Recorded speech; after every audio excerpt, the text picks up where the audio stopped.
This is the I Love Success podcast. I'm Peter Jarboh, and I have made a vow to myself to help as many people as possible to achieve their dreams. Let's get started. Hey guys, and welcome back to the I Love Success podcast. I hope you've been with me before.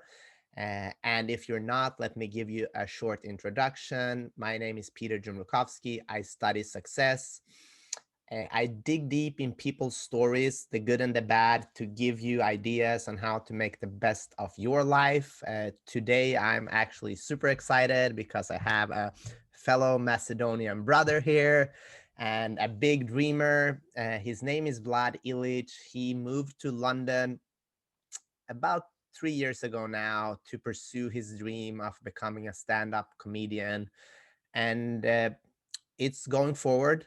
He's on his way to, become a great comedian, which, we all need more comedy in the world right now. And one thing that I think is super cool is the first 2 years you were in London, you did something like 160 open mics, right?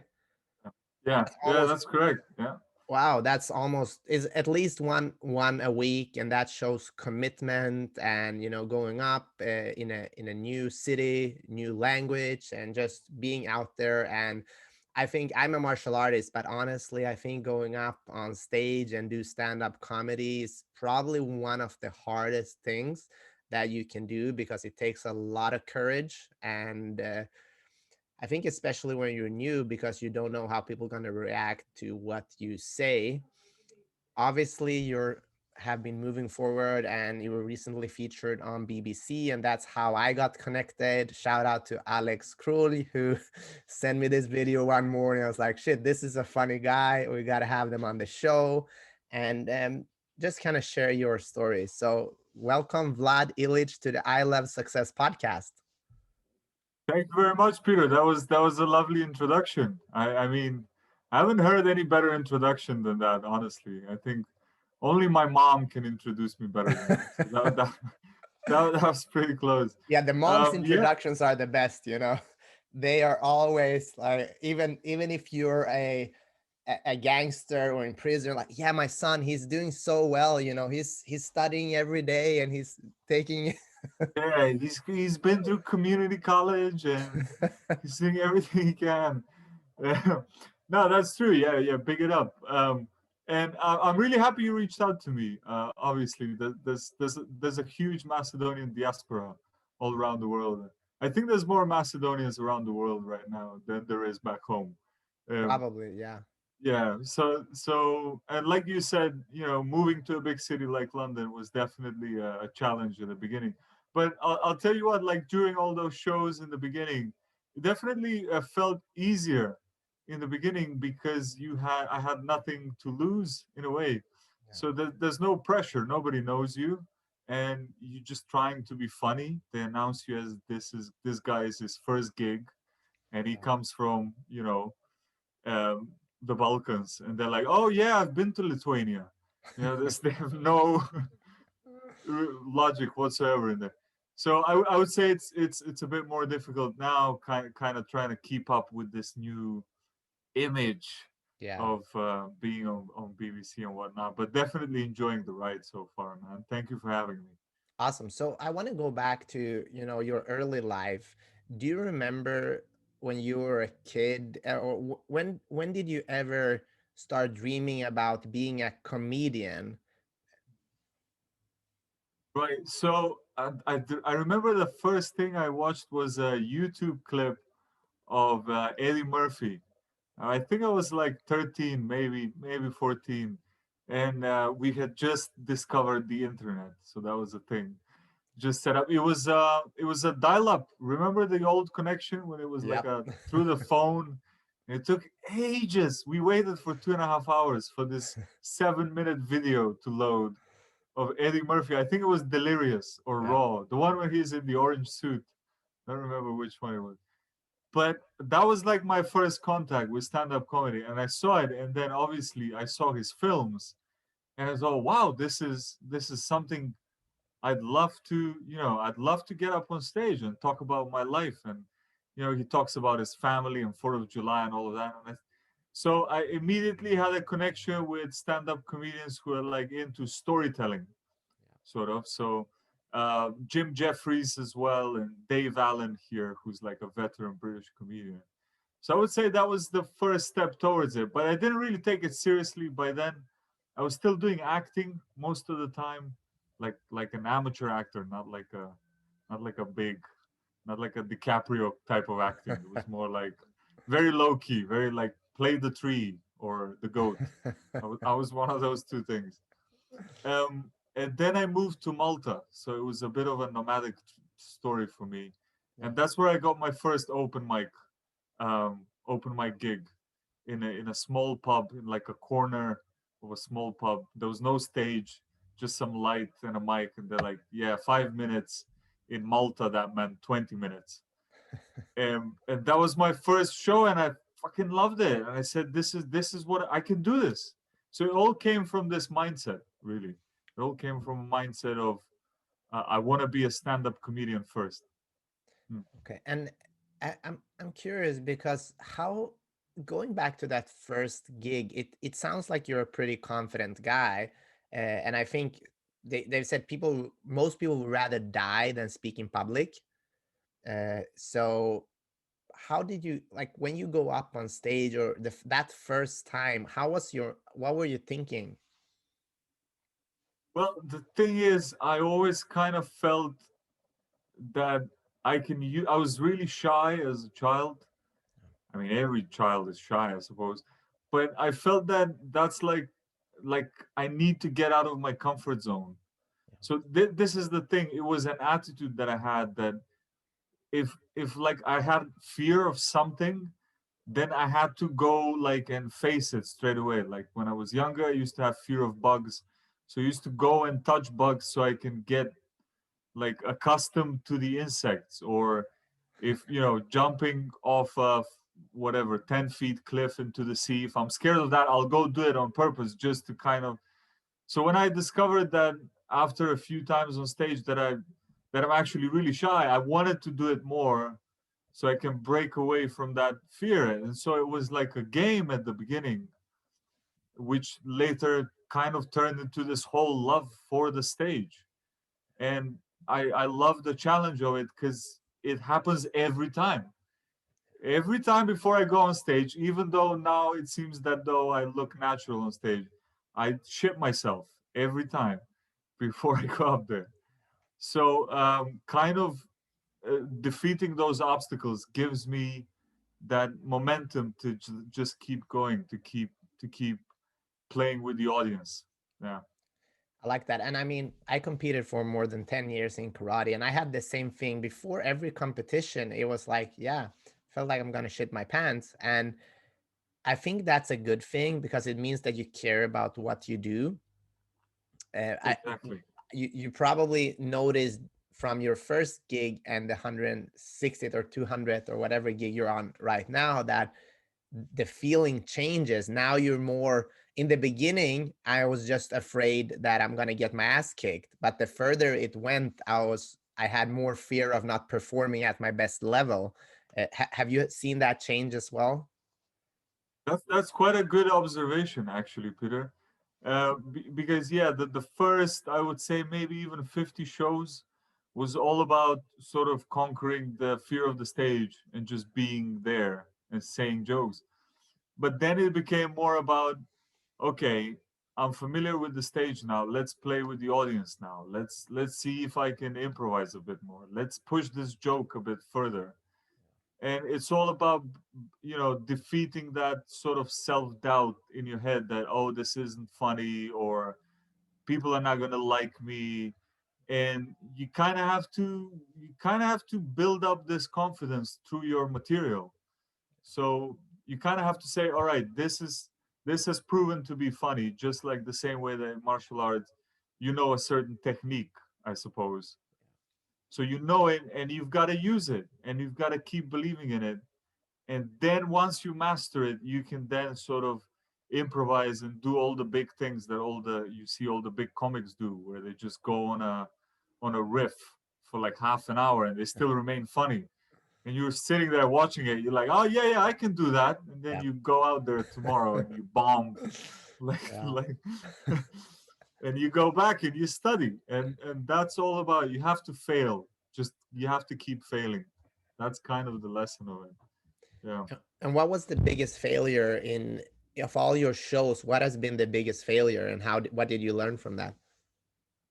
Well, the biggest failure was it was I had just arrived in London, and there's this show called the King Gong Show at the Comedy Store, where they give three red cards to three different members of the audience, and you have to survive on the stage for 5 minutes.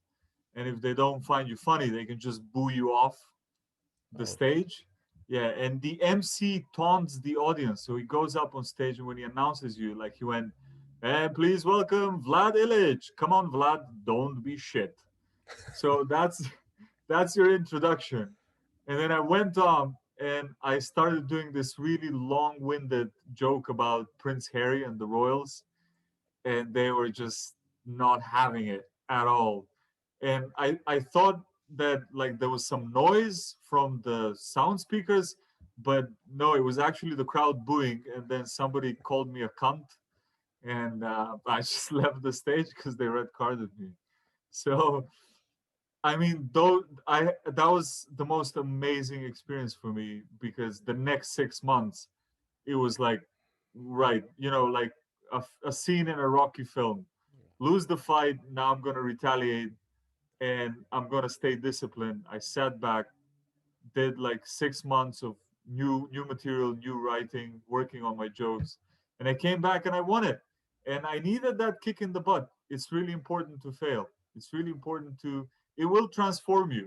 You will push past because if you're comfortable like everyone is in 21st century, you're going to go with the easiest way because that's normal. But you need to get to that, you need to access the deeper level. You need to see how important this is for you. You know what I mean? yeah, I do. I mean, I saw it for many years in karate, going to the national team.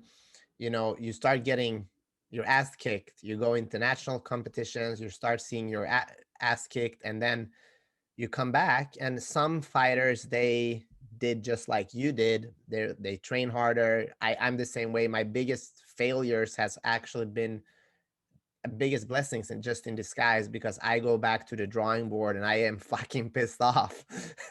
And then I'm dangerous. Exactly. Balkan people are very dangerous when we're pissed off. But I mean, why do you think you were actually continuing? A lot of people, when they have that experience, they just, shy away and say like, no, I'm not good enough to do this. And I can't do this. Yeah, well, partly is that same thing that you got, which is that Balkan mentality of come on, I'm not gonna die on the battlefield, I'm gonna Yeah. come back and prove myself that I'm worth it. And definitely a big part of that is that um, you feel like the underdog. I came into a different culture with a different language where some people even look down on, where you're from and everything. And that like just gives me extra fuel for the fire. Yeah. It's like, well, I'm gonna prove you wrong. That's what But the most important thing is, right, from that first gig when I told myself I'm a stand-up comedian, I actually genuinely believed that I can be this person who I've envisioned to be. And that mentality has literally brought me like through all of it, through all the failures, through all the sacrifices, was just this genuine love for the work. And because you will take hits and you will become, I was disappointed after that show, obviously. There was a good 2 weeks where I was like, maybe I should get a career in car washing, Yeah. just do something on the side. Yeah. So it's the mentality. You have to toughen it out and you have to kind of calculate how much this is worth for you. Are you going to chase it till the end, or is it just a thing? It's a matter of character, really. Yeah. And coming from a background being Macedonian and sort of growing up in this, not a lot of opportunities out there, job wise, Yeah. economy wise. So kind of having to, if you want something, you have to really want it. That mentality really helped me in Yeah. in No, I getting love where I am. that. And I mean, the truth is, and one thing that I really relate to when you said that I am a stand-up comedian. I think when you say that you are something and really mean it, I got goosebumps when you said it because I've written 4 books, and I remember after writing my first book, I couldn't say that I was an author or a writer. I don't know why. I couldn't say it because I in my mind I thought I was fake. So I had to write a second book, say I am an author. And then once I said that, everything changes because now this is something that you embody. And how long did it take for you to actually say I'm a stand-up comedian? Well, this is the thing. It happened to me before we moved. I moved to London, so I was still in Malta at the time, and I'd done maybe 5 or 6 gigs into it Yeah. when I felt like it is my calling in a way. I just I just felt like, oh, I can really turn this around. I have the creative force in me and the energy and the will to say things. I want to say things. It means to me a lot. It matters to me a lot to say it, and I believe I can do it. And so it came very early, even before the closest people around me believed in me. Even my fiance, who was with me at the time. So we're talking maybe more than 3 4 years ago. Even she was like, I can't see it yet, but I trusted myself, and that was really important. Even when there was no one around who was still kind of, okay, this is very early, let's see if he's going to keep going. Once you prove yourself that, then it's only a matter of time. Like, it will definitely pay off, no matter how long down the line, as long as you keep believing, honestly. But it has to be genuine. You know what I mean? It can't be that you wake up tomorrow and think, I want to be the president of the United States. I mean, you can if you're Donald Trump, but that's a different story. So, you have to really assess it wholeheartedly with your whole spirit. Yeah. Yeah, I mean, I totally agree with you, and I think you have to see it before. You don't have to see it before anyone else, but there has to be some type of drive. And a lot of people are waiting. If you're listening to this, watching this, and you're waiting for someone else to fucking grab your hand and say, "Hey, do this," that's awesome. But that person might just be you. You might have to trust yourself. If you want to do it, go out and do it, and you'll find people along the way that want to help you, right? Well, that's another thing, is that once you build that level of trust with yourself, people will start to align around you, because they can feel that you're moving somewhere, and that you're genuinely working towards something. So people feel inspired by that, and uh, in a sense, they become your friends, and your friends become your allies, and they give you good advice. And it's always good to take advice and to assess even negative advice. You know what I mean? Like, a lot of people say, oh, there's lots of haters, but I love haters. I love haters because they give me the other side of the coin. And thank you, because they point to my weaknesses, and I can work on them instead of wasting time on finding them out myself. Obviously, if they're within rational bounds. If someone just hates me because I have a big nose, Yeah. that's, so you work with everything, absorb everything, and work with the circumstances where you are. You know what I mean? Like, Yeah. when I arrived in Malta, I didn't kind of complain and say, oh, well, I'm not in LA, or I'm not in London, so I'm never going to make it as a comedian, or I can never be a good comic. No, I worked the whatever that was left there. There was a small scene there. I worked those clubs there. And then once I came to a point where I think, okay, I need bigger wings, let's move to London and try that scene out. But work with what you have where you are. And that's always a good starting point.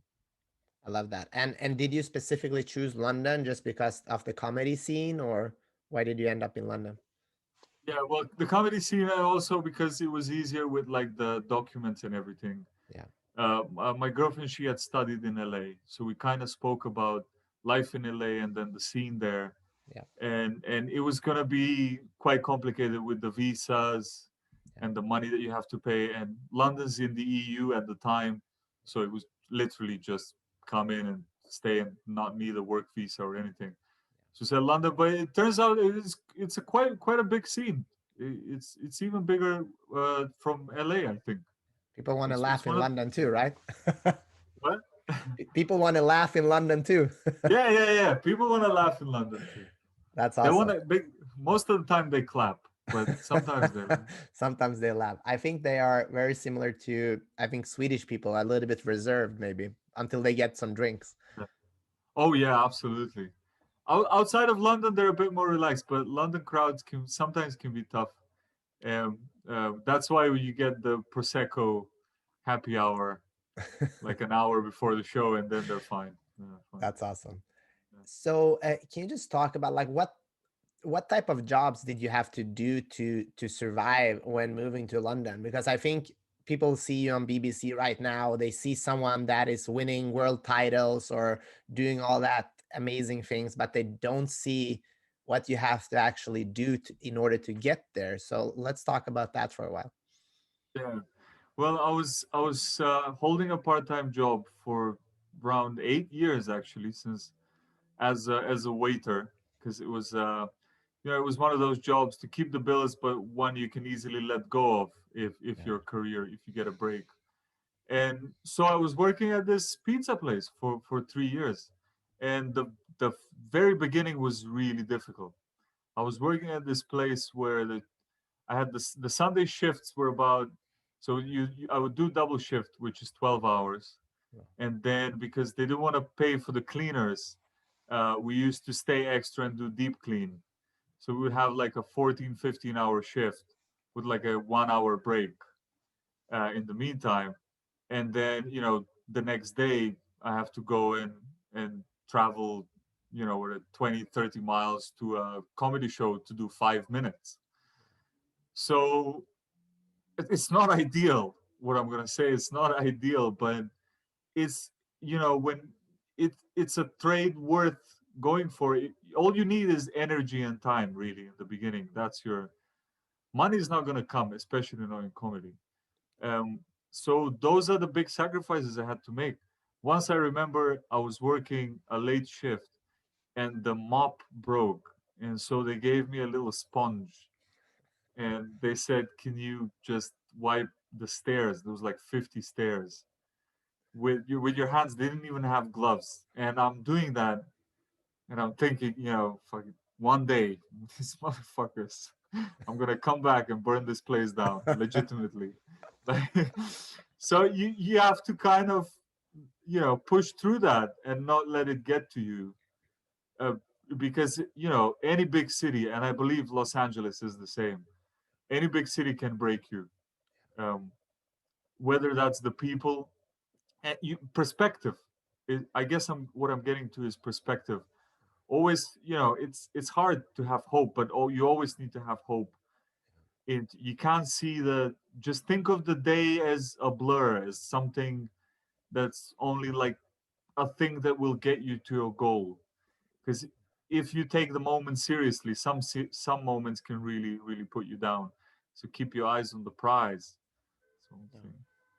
And I mean, I think that's what makes a cool story as well, right? If it's easy, then anybody can do it.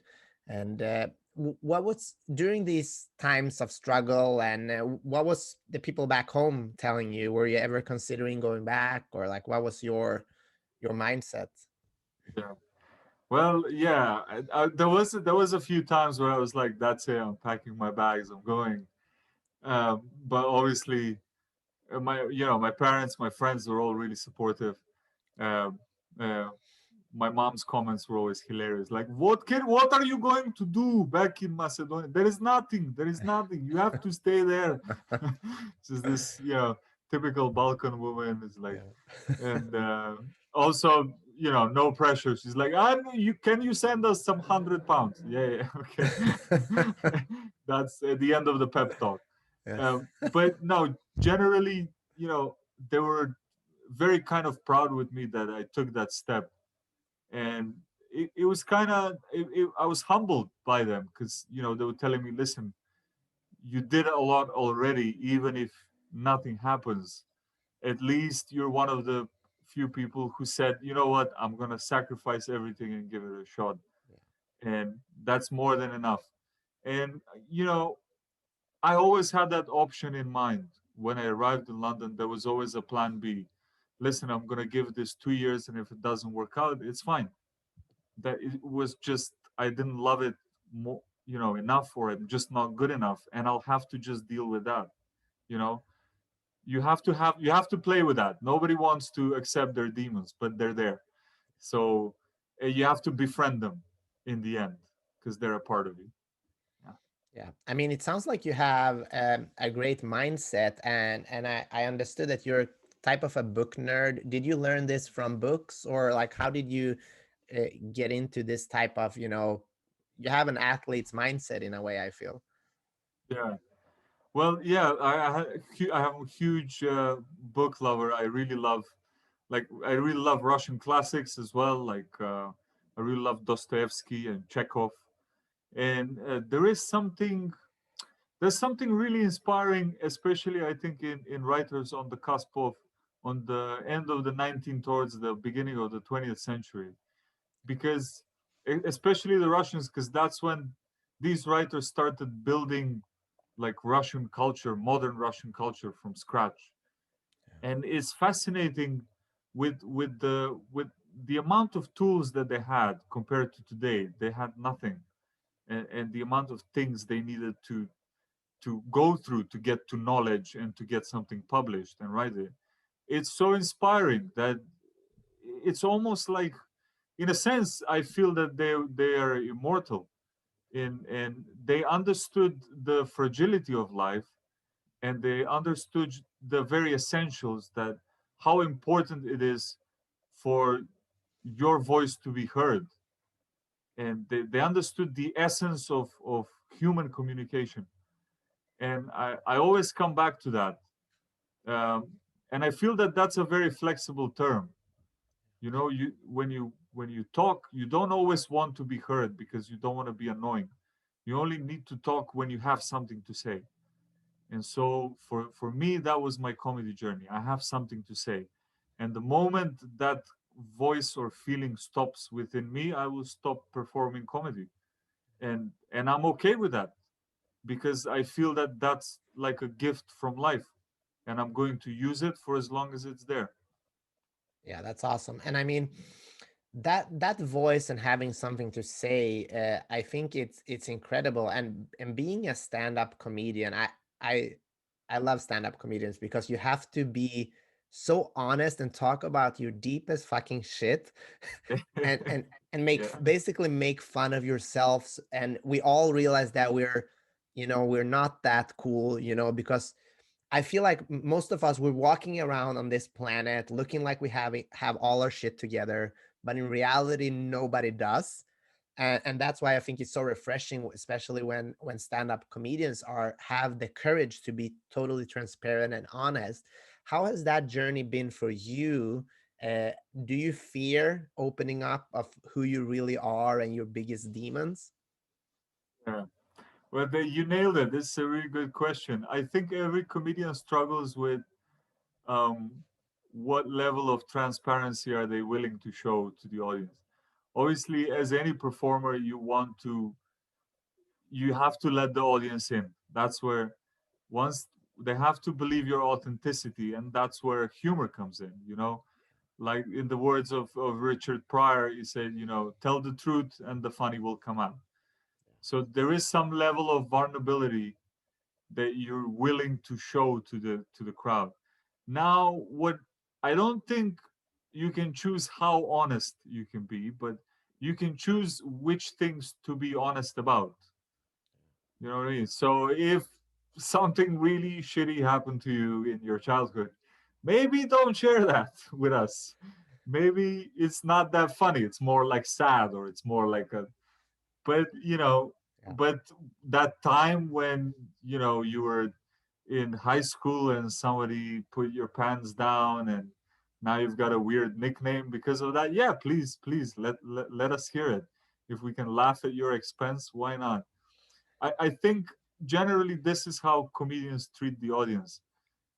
When you go as an audience member, the comedian is just like a mirror to yourself, right? So everything the comedian says, you laugh because you find it relatable. So basically, you laugh at the things that are the same that he says for you. So what how the more honest the comedian is, the more you can look into yourself. And so I think it's hugely important. It's the most important thing to be transparent as a comedian. Every big successful comedian has that. Yeah. Yeah, I read Kevin Hart's book. I don't know if you read Kevin Hart's book, but it was very interesting how he got the same advice. To be funny, you have to be like really be able to talk about, the things that are the hardest sometimes, and that but they're like really funny in a way. And I'm curious, when you got to London, who did you reach out to get help, to get more material? Is this a one-man journey, or is there a society of people that has been working with you to get better? Well, there is a few people I used to do like writing sessions with. So, 4 or 5 comics. There is this like sort of camaraderie. Yeah, So like people who would get together, write together, and help each other out. Um, but most of the time, it's quite a sort of like solo journey. You go to a gig. If you know somebody to that gig, you can go together. But otherwise, you're on your own. And then a lot of times I write material when I sit with my friends and just banter. And then because for comedy is dialogue, definitely. When you write alone, you can write, but it feels a bit sort of like you're isolated. But when you're with your friends and you're bantering and you're like, oh yeah, that's a good premise. Oh, that's an interesting idea. Oh, I'm gonna write that down. So career wise, you're on your own. But yes, please, if you do comedy, use all your friends and your family, and test jokes on them without telling them. yeah. And That's I'm what curious that how long have do you think things have changed because of the internet, that because you to create like a 5 minute set, I don't know how long that takes, but it probably takes a pretty long time. And then it's on the internet, and then everybody has seen it. Like how has that changed, you think, in the last years, that you have to just create more and more new material in order to stay relevant? Absolutely. And I would say, like, for example, after the BBC show, now that it's out there online and on TV, I'm not doing that material again because there might be people in the crowd who've seen that, and generally I'm kind of tired of doing that. So I'm just Yeah, moving into new stuff. What gets better is at the beginning when you write, you don't have a sense of what's funny. So you go and you have to test the stuff at a gig. But after a while you develop this like gut feeling of what's funny and what isn't and what's your style. So right now I can actually write more without testing stuff, and then I'll write like a new 3 or 6 minute bit, and then I'll just go and test it to the audience, and I'll pretty much know what to change and where. But the beginning, like the first 5 minutes, it took me about 6 months when I arrived in London to like really polish them. Every comedian has a different technique. Sometimes people write like 10 in 10 minutes, so 10 minutes, then new 10, then new 10. You can either write, I like Louis C.K. technique where he takes the ending of his material and he uses it as the beginning of a new material, and he goes from there. That's quite interesting. And how do you work? I feel like it's almost like if you're an artist and you get like that one hit song, now all of a sudden you have to, perform something that's better and that is different as well. Like how are you in that position right now? Or you're kind of working on, something better and new, or where are you in your mind space? Well, I wouldn't like to think that it was a one hit thing. Yeah. Although, yeah, probably I'll disappear in 6 months. So might No, as let's well, hope not. yeah, might as well use this fame now. Fame. Somebody in Veles knows me. Fame. um, I mean, the thing this is the thing. The video went viral back home. I think now it's at around 700,000 views or something like that. But you know, the people that have been messaging me recently definitely they want to see more of that the same style. I wouldn't say that these are the best jokes and I'm not gonna come up with more. I'd actually feel like I can do better now. Yeah. I feel like I'm still at that stage where I haven't completely let the audience in into who I am as a comedian. So I wanna work on that transparency and go deeper into the material now. Yeah.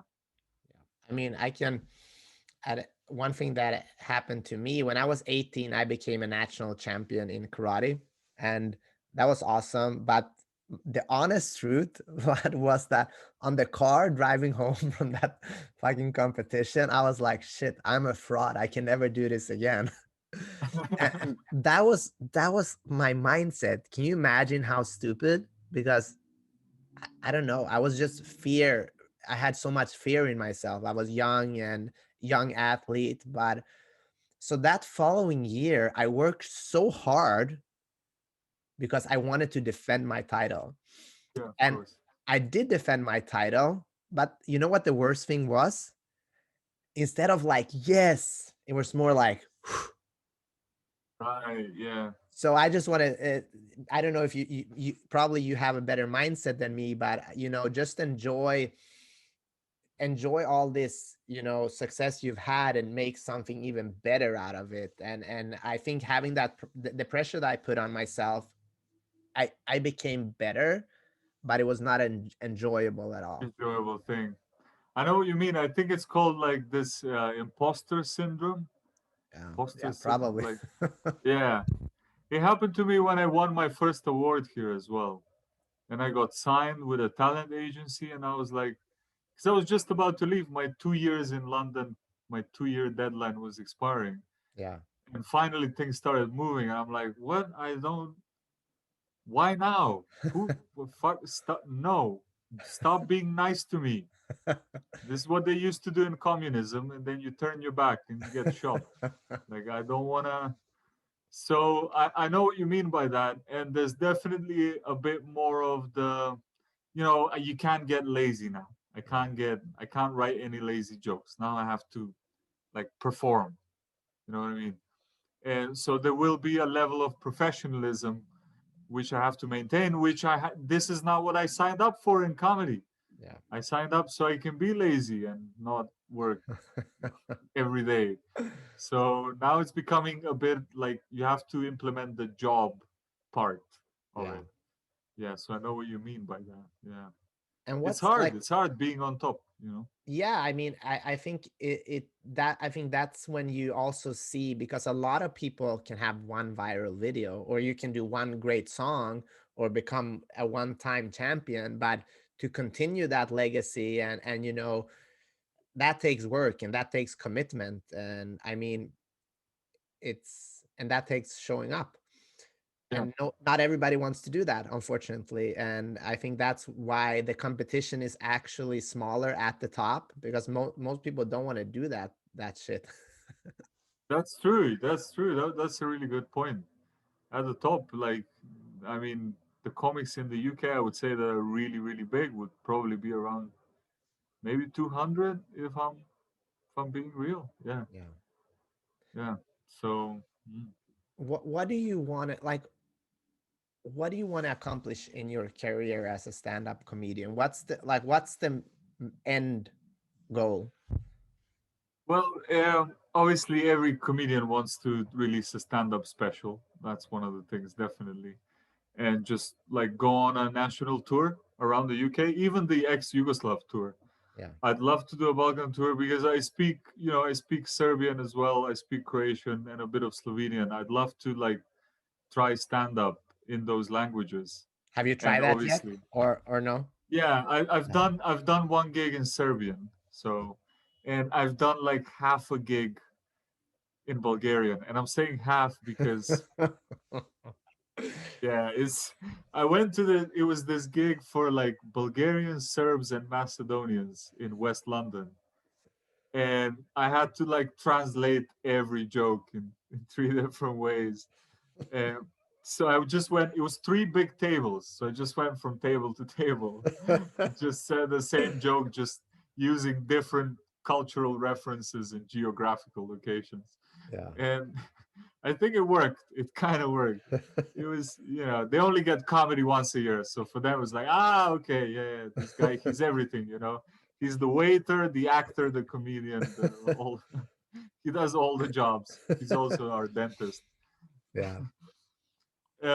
So I'd love to do that, and I think high up on my list now is also I'd love to write a sitcom. I'd love to produce a sitcom. Um, Especially about something about the Balkans. There's not much knowledge. I mean, there is knowledge in the UK, but there's just not awareness, like a cultural awareness of who we are as people and what we Yeah. do. There's still the same stereotypes, like, oh, you must eat a lot of cabbage and potato. Like, Yeah. no, that's like it's a long way from there. I mean, that's what I feel also, and I was curious to see like that cultural thing because obviously I'm born in Sweden, but I'm Macedonian. Everybody in Sweden, when they look at me, they don't look at me as Swedish. Let's be honest. Even though I competed for their national team for Sweden for 10 years, but I mean, one thing that I'm curious about because now you're this comedian in England, you're talking about being an immigrant from the Balkans and how do you go from that to be to not only be the immigrant? Well, obviously, I thought about this long and hard before I started comedy in London, and it was that when you come on stage as myself, as a Macedonian in London, the first three questions in the audience are, who is this guy? Where is he from? And what is his real language? What does he speak? So you come with this cultural baggage, which is unavoidable, and it's there. So you just have to address it. So, okay, I said, let me address it in the simplest terms. Who am I? My name is immigrant. This is who I am.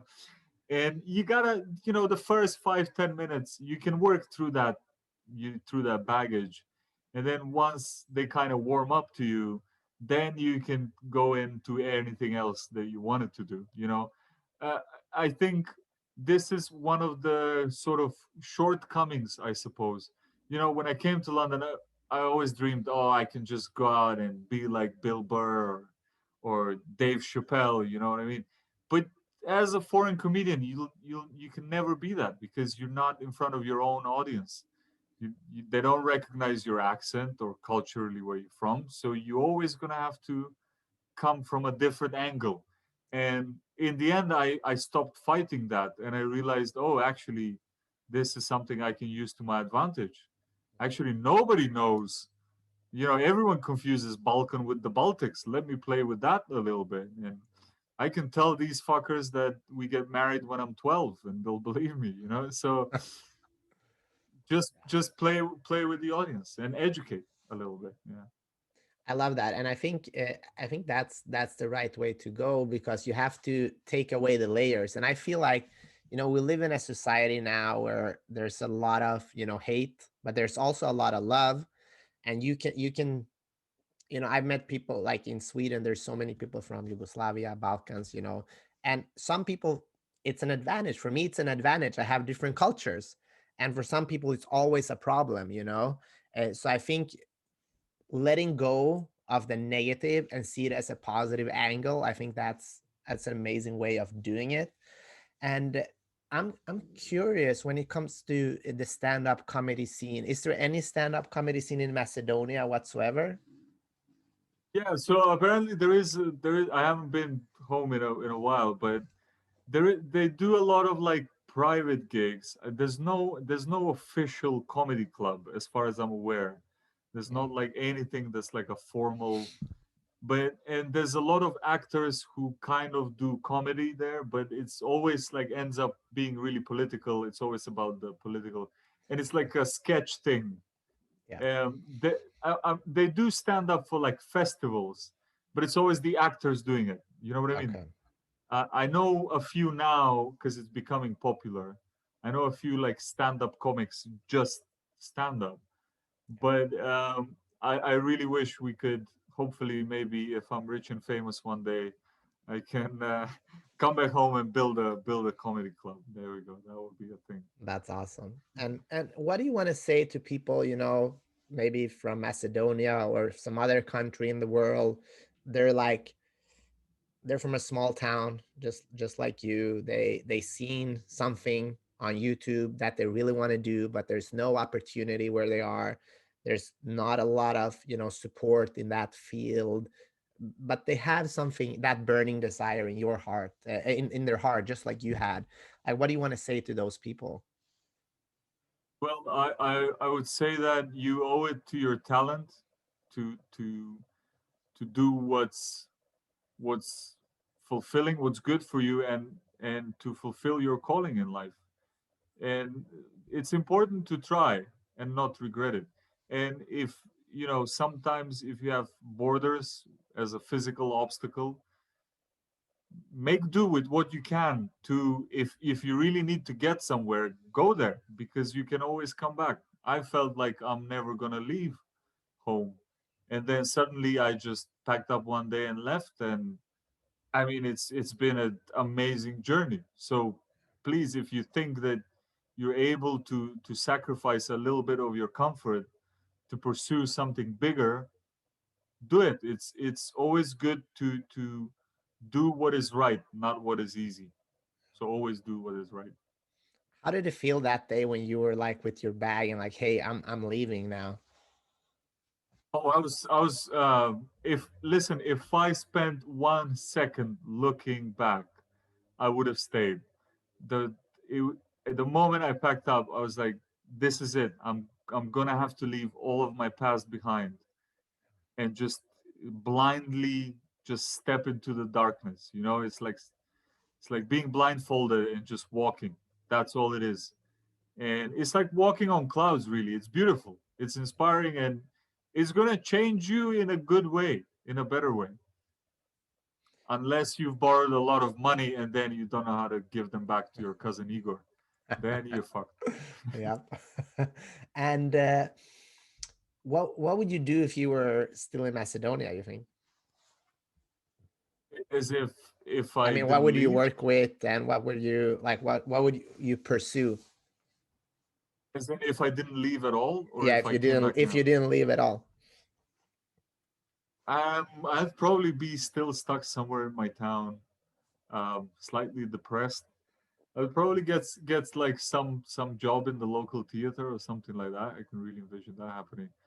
But I feel like I would have kind of betrayed myself, you know, um, because everything fades away. You know what I mean? And especially if you don't build on it, relationships fade away because people don't build on each other, and they don't trust each other. They don't build on those feelings. So every feeling that you get or every desire that you have, the more you repeat it without doing it, the further you are from it away. So let's say, even for a simple thing, if you say, tomorrow I'm going to do 100 push-ups, Yeah, and then at 3 p.m. you say, no, I'll do them at 7, and then you say, all right, I'll do them the next day. And so you're literally falling away from your goal every single day for yeah, more and more. And once you start drifting, that's when you get into issues. You get into issues with your own mental health. yeah, Your confidence falls down, and you start retracting from making choices. So you literally start regressing as a person because you have less and less will. And finally, you will get to a point where you don't even understand how you came to this place. You won't even remember that it all came from not following your instincts and following your own free will. So always like check back with yourself, have that dialogue, and do it. If it offends somebody, doesn't matter. You know, if you're standing up for something, if you have to sacrifice, do it. Yeah, I mean, I love that. How do you deal with being away from family? It's really hard. It wasn't hard in the beginning, um, because in the beginning you're like, I'm not gonna miss you. You Yeah. just I do. it's just family. Yeah. Yeah. Yeah, thank God I'm leaving. But as I grow older, I'm starting to miss them more and more. And I think my priorities, I think my values are sort of realigning now. I'm more attentive towards my family. My parents are getting a bit older, Yeah. and so I'd really love to spend a bit more time with them. I couldn't. I wanted to go there in March, and I couldn't. And I mean, it's very like intense emotionally. So I try to talk to them at least. You have to nurture that side as well. Yeah. Um, it's like balancing plates, man. You've gotta, and if they really love you and they understand you, then they'll, even when they're not feeling health wise okay, they'll still pretend they're okay, so you don't have to worry when you're abroad. And generally they've been nothing but kind to me, although every time I come back after 2 days, I'm like, yeah, this is why I'm abroad. This is, Yeah. Dad, I don't know. I can't lend you money right now. Stop touching the chicken. It's dead. And Yeah. so, yeah, it's something you have to take into account. That's, The yeah, personal life. everything has its price, right? And that's the hardest thing for me, because you're talking about that burning desire and going after what you really want, and that's an amazing thing, but it also takes you away from, family and those, sitting and drinking coffee with your Yeah, dad and things like yeah, that. But I think in a way, as long as you're smart enough to visit often and keep in touch and building those relationships, I think it's worth it, right? Because if you kill your own fire, I don't think that's a good thing for happiness, right? no, absolutely. Listen, there's also should be. It's good to be dedicated. Obviously, it's not good if you focus just on the fire all the time, because then you're not living a full life. Yeah. So that's why family and friends is good to come in, um, but not chasing that. It's like going against your own grain. So, and depends how strong it is for you. You know what I mean? Like some people, they say, if you want to be, there was this line in a book, I can't remember where it came from, but it said, the best violinist in the world is only that, the best violinist in the world. And I love that quote because it means that this man or woman, that's what they do. 6 7 8 hours a day they play the violin, and they are the best violin in the world. And they can't be the best friend or the best dad or the best son or any of the other things. They can't be fully present in any other sphere of their life. So you kind of have to take that and say, yeah, that's still what I want to do. I still want to be the best violinist. I'm going to spend less time with everyone I know, and I'm going to feel a bit more uncomfortable, or I'm not going to have my coffee next to my house, and I'm not going to maybe have a car or maybe this and that, but that is what I'm willing to do. And once you take that into account, it actually gets better. The important thing is not to stay between the two, not to be undecided. You have to decide and then accept the consequences. Yeah, I mean, and that's also where I mean, my theory is that sometimes the absolute number one is not the happiest, And sometimes it's better to be not the best but be close to the best, because you still have time to, be with friends and family and things like that. But I guess that's a choice that everyone has to make, and where you want to be in your life. And whatever choice you make, there will be a price you'll have to pay, right? Yeah. Well, the best thing to do is be like, which is the Balkan version. It's like I want to be a substitute football player so I can get paid and not play. That's that's like perfect. I love So it. just go on a season loan and stay on the bench. Yeah, I have one final question to you, Vlad, and then I'll All right. let you go. I've had a great time. I'm glad we connected. Hope to You, Peter. have a rakia and a pivo with you in Yeah, the and some future, with some Ivar as well. and some Ivar. Yeah. Yeah. So, what's the last thing you want to say to people that are still here? Giving us 1 hour, it's pretty badass that people are here, and with today's attention span, 1 hour is like 2 years. I feel like. Yeah. So thank you guys for still sticking with us and listening to Vlad's story, which is remarkable. I think. What's that final thing you want to say to the people that are here listening? What can they do right now to get a little bit closer to their dreams? Um, I would say love yourself. Love yourself comes first. So, and practice that every day. Yeah, You have to, and because that's the only way that you will be able to accept your fears, your doubts, and your defeats. yeah, Because your love for yourself will prevail and will nurture your failures. And once you do that, you'll become whole. yeah, And once you become whole, the only thing you need to do is convince other people, which is much easier once you have yourself. So work on that. And then once you have the emotional well being in place, be flexible in your practical assessment of your goals. So that's the second step. But, and remember that at your core, you have to be almost like lava, so you kind of have to expand, and you have to kind of be cold and hard at times, and other people will help you get there, whether that's friends, families, or your sort of haters, to your Twitter haters or whatever. So pay attention to the signs, pay attention to, and keep threading along, but keep taking care of yourself all the way along and have perspective. Yeah. love that. Do you love yourself, and how do you work to love yourself? Like, what do you do? Yeah, so like that's why we mentioned rakia. That's where rakia comes in the conversation. Yeah. Just get a few shots in the morning and And everything's you're good. fine. Yeah. Put Awesome. my wife beater tank top on. I mean, it Yeah, is a nah. process, right? Loving yourself is a process, and we have to start by being kind to ourselves and not taking ourselves so serious, right?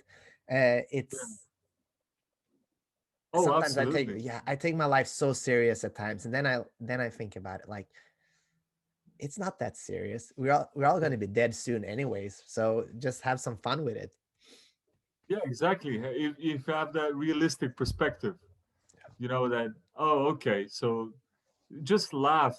That's what I do. I laugh at life, Yeah, and life laughs back at me, and that's how we establish. But like you mentioned it really well, that you said it is a process, um, loving yourself, and it doesn't. This is one thing that a lot of people come from. This love doesn't have to be a gentle thing. Like, you can love the things fiercely, and you need to love things fiercely if you want them to work for you. And this comes for any aspect in your life. If you're in a relationship, you have to fight for your partner even though there's nothing happening. You have to, like, you don't need to feel threatened to love somebody fiercely. So keep proving to yourself, and be kind. using some simple cognitive behavioral techniques as well into how you talk to yourself, the thoughts that pass in your head, assess them. You know, if you're if you're not very confident about certain things, ask yourself why. Just take that time of the day, meditate for about 2 hours, and just figure out why you're being the way you're being, and then go and talk to your friend and get a different opinion on who you are. And then, if you want, you have the power to imagine anything. You have the power to build a character trait that didn't exist in you before. And that is just only comes from love and persistence. So only you can do that, nobody else. Boom. Mic drop. Vlad Ilich, thank you so much for your time. If people want to connect with you, see more of you, where can they find you? Thank you. So you guys can find me on Instagram. That's at Vlad underscore Ilich, Ilich. And are Twitter you at still on Tinder or not anymore? no. I had to close the I had to profile. It close got the too account. Okay. it got too hot and heavy. Okay. My grandma messaged me, so I couldn't really reply back. And Twitter, it's at Vlad Ilich Comedy. So At those are the Vlad two Ilich things you comment. can find. Awesome. Thank you so much. And also, I forgot to add, I heard that you want to be a penguin in your next life. I love penguins as well. I, yeah, they're the best. I think we'll save that conversation for next time. Thank Yeah. you, everybody, for listening and watching our show. Super grateful to have you here.